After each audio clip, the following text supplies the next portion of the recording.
कर्ताहरू सङ्घ सङ्गठनले काम नगरेको होइन, गरिरहेछन्, अहिले आन्दोलित नै छन्।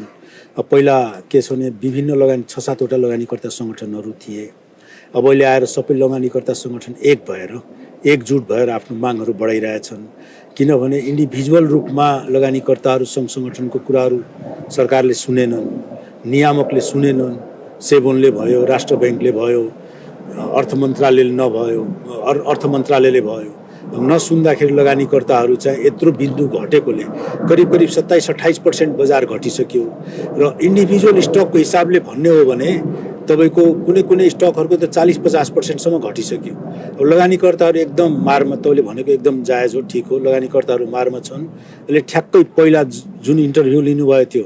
त्यो बेला एकदम आरोह थियो, अहिले अवरोह त डाउनफल छ होइन। 900 करिब 900 इन्डेक्स घटिसकेछ। यो कुराले गर्दाखेरि के छ भन्दाखेरि लगानीकर्ताहरू अहिले आन्दोलित भएर कुराहरू नसुनिदिँदाखेरि अनि सबै लगानीकर्ताहरूको सामूहिक भेला भएर होइन र सामूहिक भेला भएर अहिले चाहिँ एकत्रित भएर आफ्नो माग राखेको छन् होइन। अर्थ मन्त्रालयमा र सरकार समक्ष राखेछन् र अहिले झन् लगानीकर्ताहरू सडकमा पनि ओर्ले आन्दोलन गरे र अब यो माग नसुन्दाखेरि एकदम आन्दोलित भएर अहिले अलिकति चर्काचर्की भएर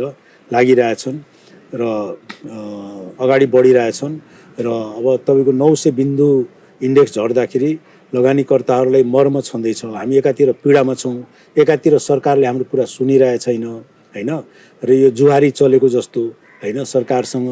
अथवा पोलिटिकल पार्टीको नेताहरूसँग जुहारी चलेको जस्तो एकातिर हामी गुमाइरहेछौँ, एकातिर हामीले डिफेन्ड गर्नु परिरहेछ, एकातिर उहाँहरूसँग हामीले वाद विवाद गर्नुपर्ने जस्तो देखिरहेछ होइन। यो कुराले हामी मर्माहित पनि छौँ, दुखी पनि छौँ। अब जस्तो थोरै म सरको चाहिँ सङ्गठन सर अहिले त्यसमा पनि निवर्तमान अध्यक्षका रूपमा केही रूपले आबद्ध हुनुहुन्छ। नेपालको सबैभन्दा पुरानो सङ्गठन नेपाल इन्भेस्टर फोरम सङ्गठित सङ्गठन भनौँ, अरू अन्य केही असङ्गठित सङ्गठनहरू पनि छन्। अब यो सङ्गठनले अहिले पछिल्लो चोटिको कुरा चाहिँ सरले निकाल्नुभयो, अहिले भर्खरै चाहिँ तातिए जस्तो देख्यो। तर यो फल आएको त 4-5 महिना भयो, बिचमा लगानीकर्ताहरू एकदमै प्यानिक अवस्थामा थिए। तर तुलनात्मक रूपले निर्वाह गर्नुपर्ने भूमिका जति चाहिँ निर्वाह नगरे जस्तो महसुस चाहिँ सरलाई अहिले बाहिर बस्दा लागेको छ कि छैन? होइन, एनआइएफमा अब हाम्रो अहिले म छोडेपछि त्यहाँ अहिलेको अध्यक्ष हाम्रो तुलसीराम ढकालजी हो। उहाँले आफ्नो सबै जिम्माहरू एनआइएफको जति कामहरू भएको कामहरूको समीक्षा गरेर गर्नुपर्ने कामहरू सबै उहाँले जिम्मा लगाएर एजिएम राम्रो गरी गरेर हामीले शङ्कर होटलमा एउटा भर्चुअल मिटिङ गरेर मैले जिम्मा लगाएको हो। खास मेरो एक टर्म त अझ बाँकी थियो, तर म चाहिँ कस्तो भन्दाखेरि एक टर्मको लागि मात्र त्यहाँ अध्यक्ष बनेको। त्यो पनि अम्बिका हाम्रो पूर्व अध्यक्ष हजुर मभन्दा पहिलाको अध्यक्ष अम्बिका प्रसाद पौडेलजी रिजाइन गर्नु भएकोले उहाँको टाइममा आएको र कोभिडले गर्दाखेरि मेरो कार्यकाल बढ्दै गएर र मेरो 2.5 वर्ष त्यो कार्यकाल भयो, 2.5-3 वर्षको होइन। त्यस कारणले त्यसैले मैले कार्यकाल मानेर त्यहाँ सबै उहाँले जिम्मा लगाएर आएको हो। उहाँले आफ्नो काम गरिराख्नु भएछ, नगरेको होइन। उहाँ पनि विभिन्न ठाउँमा डेलिगेसन जानुभयो, विभिन्न ठाउँमा कुरा राख्नुभयो, इन्टरभ्यूहरू दिनुभयो होइन, गरिराख्नु भएछ। तर कस्तो भने कहिलेकाहीँ समय एकदम विपरीत भइदिन्छ। उहाँको पालोमा के भइदियो भने विभिन्न देशकाल परिस्थिति नै चेन्ज हुँदै गयो र यसमा दुर्भाग्य पनि हो पुँजी बजारको कि मौद्रिक नीति आउँदाखेरि खराब आइदियो होइन। त्योभन्दा अगाडि अब तपाईँको 51वटा कम्पनीको लिस्ट आइदियो, हाम्रो विश्वराज ढुङ्गाना धितोपत्र बोर्डले निकालिदियो। त्यहाँबाट अलिकति डाउनफल भयो, 2.5-3 त्यहाँबाट घट्यो। त्यसमा अब हामीले फाइट गर्नु पर्यो। त्यसमा म फेरि सक्रिय भएँ र मैले चाहिँ भीष्मराज ढुङ्गाना सरलाई गएर सेबोनमा नि भेटेर पनि तपाईँ गलत काम गर्नु हो, क्राइटेरिया बनाउनु हो, राम्रो हो, तर क्राइटेरिया बाहेक 51वटा कम्पनी लिस्ट निकाल्नु यो सरासर गलत हो, अन्याय हो, यो चाहिँ गर्न हुँदैन तपाईँले भन्दाखेरि उहाँसँग अलिकति वाद विवाद भयो। अनि मैले भने 6वटा सरकारी कम्पनीको नाम निकाल्नु भयो, त्यसमा सिआइटी पनि राख्नुभयो। सिआइटी नेपालको 1 नम्बरको कम्पनी हो, त्यसलाई पनि एक क्राइटेरियामा राख्नुभयो तपाईँले। त्यसबाहेक तपाईँले एचआइडिसिएललाई पनि राख्नुभयो। एचआइडिसिएल कमजोर कम्पनी छ, राख्नुभयो, ठिकै छ। तर एचआइडिसिएललाई तपाईँले 100% राइट दिनु त तपाईँ सेबोनले हो नि त, तपाईँ किन त्यसलाई लिस्टमा राख्नुभयो? त्यसको पछाडि त तपाईँ पनि दोषी हुनुहुन्छ नि, उहाँसँग जवाब थिएन। मैले नि फिनान्स कम्पनीहरूले पनि तपाईँ राख्नुभयो, विदेशमा त तपाईँ ब्याङ्क, डेभलपमेन्ट ब्याङ्क, फिनान्स कम्पनीहरूलाई यस्तो रेड अलर्ट लिस्टमा राख्यो भने त्यहाँ भोलिपल्ट डिपोजिटर लाइन लगाएर पैसा निकाल्छन्। त्यो डाउनफल भएर बन्द भयो भने जिम्मेवारी तपाईँ लिनुहुन्छ भन्दाखेरि उहाँलाई अलिकति रियलाइज भयो कि त्योभन्दा अगाडि बढेनन्। अब राम्रै हुँदै गइरहेको ठिकै थियो 250-300 अङ्क पुगिसकेको थियो त्यो बेला र हाम्रो तुलसीराम ढकालजीले पनि ठाउँ ठाउँमा मैले लिएर गएँ सँगै अर्थमन्त्री कहाँ लिएर गएँ त्यसपछि हाम्रो अर्थमन्त्रीको प्रमुख आर्थिक सल्लाहकार होइन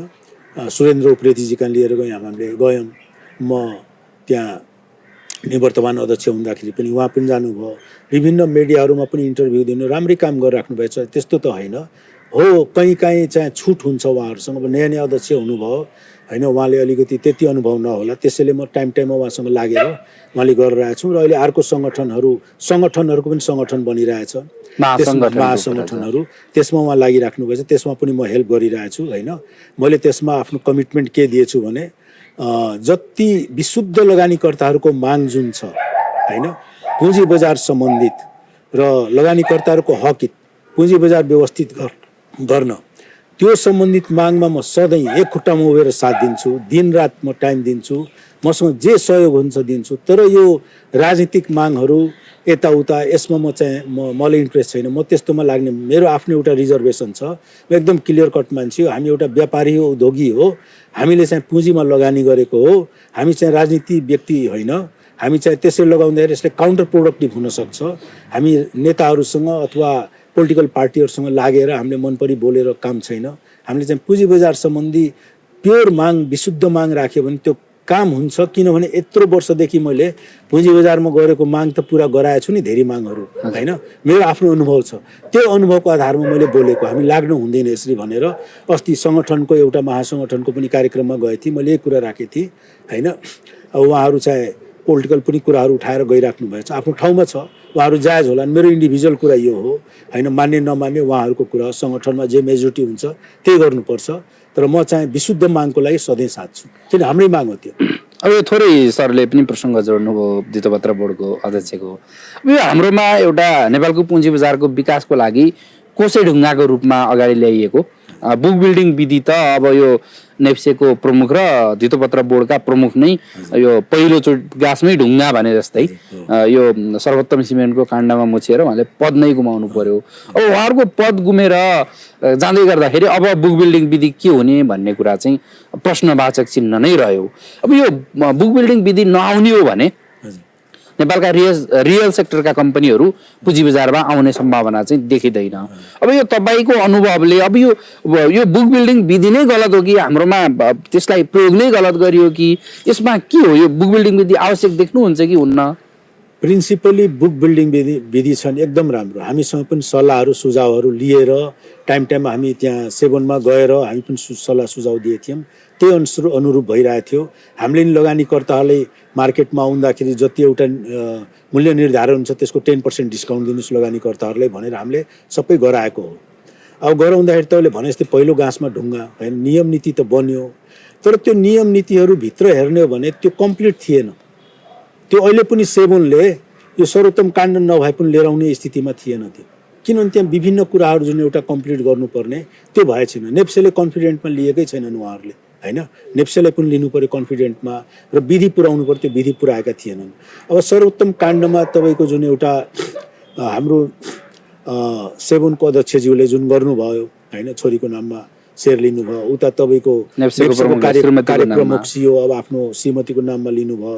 अब मेरो व्यक्तिगत तरिकाले हेर्ने हो भने गलत हो होइन गर्न हुँदैन किनभने उहाँले थाहा छन् 750 रुपियाँ मूल्य कायम छ अब 250 रुपियाँमा लिँदाखेरि होइन यो त लगानीकर्ताहरूलाई एकदम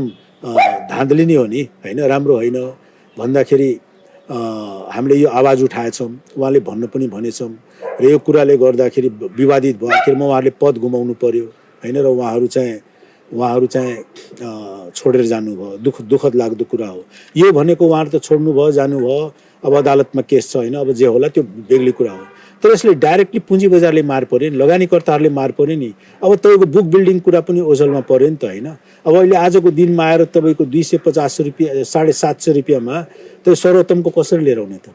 उहाँले 250 रुपियाँ लिनुभएको हो लगानीकर्ताले 750 रुपियाँमा दिने भनेको त लगानीकर्ताहरूलाई त आँखामा धुलो राख्ने जस्तो भयो नि त होइन त्यस कारणले यो अहिले चाहिँ ओझलमा परेकै हुन्छ अब नयाँ अध्यक्ष आएर उहाँहरूसँग लगानीकर्ता सङ्घ सङ्गठनले कुरा गर्नुपर्छ र यसमा चाहिँ एकदम फेयर डिल हुनुपर्छ लगानीकर्ताहरूलाई र यसमा कुनै पनि हिडन कुराहरू हुनु हुँदैन र हाम्रो प्रमुखहरू, नियामकको प्रमुखहरू होइन, सेबनको अध्यक्ष र नेप्सेको सिइओ कार्यप्रमुख होइन, उहाँहरू चाहिँ यस्तो काममा लाग्नु हुँदैन। उहाँले क्राइटेरिया बनाएर उहाँलाई नियम पहिला सबभन्दा पहिला लागू हुनुपर्छ र त्यसपछि लगानीकर्ताले कसरी के गर्ने, यो बुक बिल्डिङको एकदम ट्रान्सप्यारेन्ट तरिकाले सबैले बुझ्ने गरिकन, आम लगानीकर्ताहरूले बुझ्ने गरिकन बुक बिल्डिङ प्रक्रिया गर्नुपर्छ। किनभने बजारमा रियल सेक्टर सबै सेक्टरहरू आउनुपर्छ। अब सही कुरा के हो भने बुक बिल्डिङ किन गर्नु पर्यो भन्दाखेरि 100 को सेयर 300 होला, 500 होला, 200 होला। अब तपाईँले हामीले एउटा कम्पनी खोल्यौँ र त्यसमा हामी रिस्क लियौँ, कम्पनी चलायौँ, त्यो कम्पनी चलेर नाफा भइरहेछ भने त्यो कम्पनीको 100 रुपियाँमा सेयर दियो भन्दाखेरि त त्यो जायज होइन। विदेशमा पनि बुक बिल्डिङ हुन्छ, त्यो त त्यहाँ एउटा क्राइटेरिया छ, त्यो अनुसार कायम गर्ने हो। त्यो ह्याप्पजार्डली त्यो बुक बिल्डिङ हुने होइन। त्यस कारणले त्यो जायज छ,